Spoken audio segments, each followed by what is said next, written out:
আলহামদুলিল্লাহ আমাদের ত্রাণের টিম এখন যাচ্ছে হলো বুড়িচংয়ের দিকে। ইসলামী যুব আন্দোলনের পক্ষ থেকে কুমিল্লাতে পিসাব চরমনায়ের পক্ষ থেকে হাদিয়ার কার্যক্রম চলছে। এখান থেকে এখানে স্টক করা হচ্ছে। এটা হলো বুড়িচং থানার দক্ষিণ গ্রামে। এখান থেকে আমরা দুর্গম অঞ্চলে এই হাদিয়াগুলো আমাদের ভাইদের বাড়ি বাড়ি গিয়ে পৌঁছে দিব। আমরা এইগুলো পৌঁছে দিই। এখানে জাতীয় ওলামা শাইখ আইম্মার ভাইরা আছেন আমাদের এখানে।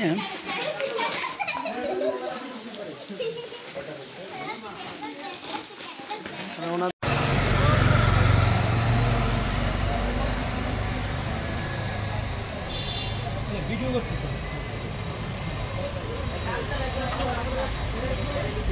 না না নিচে ছিল এটা আমার নাম জুয়েল ভাই। আমি উঠেছি এই যে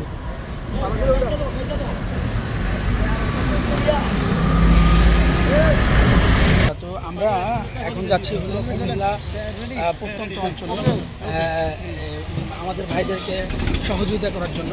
আমাদের যুব আন্দোলনের নেতৃবৃন্দ সাথে আছে। যে বাহনটা নিয়েছি, যেহেতু আমরা একদম দুর্গম অঞ্চলে যাচ্ছি, আমাদের এই বাহনটা ইসলামী যুব আন্দোলনের পক্ষ থেকে আমাদের আজকের এই আয়োজনটা। ভাইরাও রয়েছে, যেহেতু ওইখান দিয়ে ট্রাক যাওয়া খুব কঠিন, এই জন্য আমরা একটা বাহন নিয়েছি যাতে যাওয়াটা আমাদের জন্য খুব সহজ হয়। তো আপনারা যারা আমাদেরকে সহযোগিতা করেছেন যুব আন্দোলনের ফান্ডে, তাদেরকে আমরা আন্তরিক অভিনন্দন ও শুভেচ্ছা জানাচ্ছি। আমরা আপনাদের আমানত যথাযথ জায়গায় পৌঁছে দেওয়ার জন্য বদ্ধপরিকর এবং দিচ্ছি। এখানে আমাদের ভাইয়েরা আপনারা অর্থনৈতিকভাবে সাপোর্ট করেছেন, আর এখানে আমাদের স্বেচ্ছাসেবক ভাইয়েরা তারা অর্থ দিয়ে এবং শ্রম দিয়ে সহযোগিতা করছেন। আপনাদের অর্থ এবং তাদের অর্থ সবগুলো মিলে একটা সুন্দর একটা হাদিয়ার ব্যবস্থা করে সেখানে আমরা যাচ্ছি।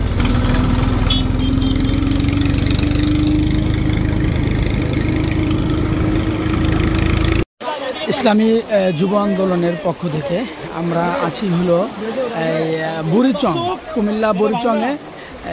এখান দিয়ে আমাদের ত্রাণবাহী যে পিকআপটা সেটা যাচ্ছে। এখানে প্রচণ্ড স্রোতের সৃষ্টি হয়েছে এবং এখানে হলো ভাঙা থাকার কারণে আমাদের গাড়ি নিয়ে আমরা যেতে পারছি না, কোমর পর্যন্ত পানি। তাতে একটু সমস্যার সৃষ্টি হচ্ছে, এই জন্য যাওয়া কঠিন। আমাদের যে পিকআপটা আছে সেই পিকআপটা এখানে রয়েছে। মূলত এই কারণে আমরা যে রাজাপুর স্কুলে যাব সেটা যাওয়ার অনেকটাই কঠিন হয়ে যাচ্ছে। আমরা তারপর আমাদের স্বেচ্ছাসেবক ভাইরা যুব আন্দোলনের নেতৃবৃন্দ ওনারা চেষ্টা করছেন নিয়ে যাওয়ার জন্য। ওইখানে স্কুলে যে আশ্রয় কেন্দ্র আছে সেই আশ্রয় কেন্দ্রতে আমরা মূলত ত্রাণের ব্যবস্থা করার আমরা চেষ্টা করতেছি। আমরা চাচ্ছি হলো দুর্গম এলাকায় যেখানে এখন পর্যন্ত ত্রাণ পৌঁছেনি, আমাদের স্থানীয় নেতৃবৃন্দের মাধ্যমে ওই সমস্ত এলাকায় যাওয়ার জন্য চেষ্টা করছি এবং আমাদের ভাইদেরকে পিসাব চরমনায় হুজুরের পক্ষ থেকে হাদিয়া দেওয়ার চেষ্টা করছি। সার্বিক ব্যবস্থাপনা রয়েছে ইসলামী যুব আন্দোলন। এখানে আমরা যে অঞ্চলটাতে যাচ্ছি, এখানে আমাদের ভাঙা রাস্তাটা, এই আমাদের যে ইয়াটা রয়েছে, আমাদের যে হাদিয়া নেওয়ার যে বাহনটা রয়েছে সেটা আটকে গিয়েছিল। আমাদের যুব নেতৃবৃন্দ সেখানে ধাক্কা দিয়ে সেটা উঠে পরবর্তীতে যে রাজাপুর যে আশ্রয় কেন্দ্র আছে যেটা দুর্গম এলাকায়, সেখানে আমরা যাওয়ার জন্য চেষ্টা করছি। ইসলামী যুব আন্দোলনের ত্রাণ বিভাগের পক্ষ থেকে এই আয়োজনটা হয়েছে। আজকের যে এলাকা আমরা যাচ্ছি সেখানে যাওয়ার জন্য ব্যবস্থা গ্রহণ করা হয়েছে।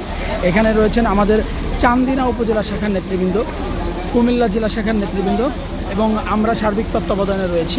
পীর সাহেব চরমনায়ের নির্দেশে আমরা দুর্গম এলাকায় ত্রাণ পৌঁছে দেওয়ার জন্য চেষ্টা করছি।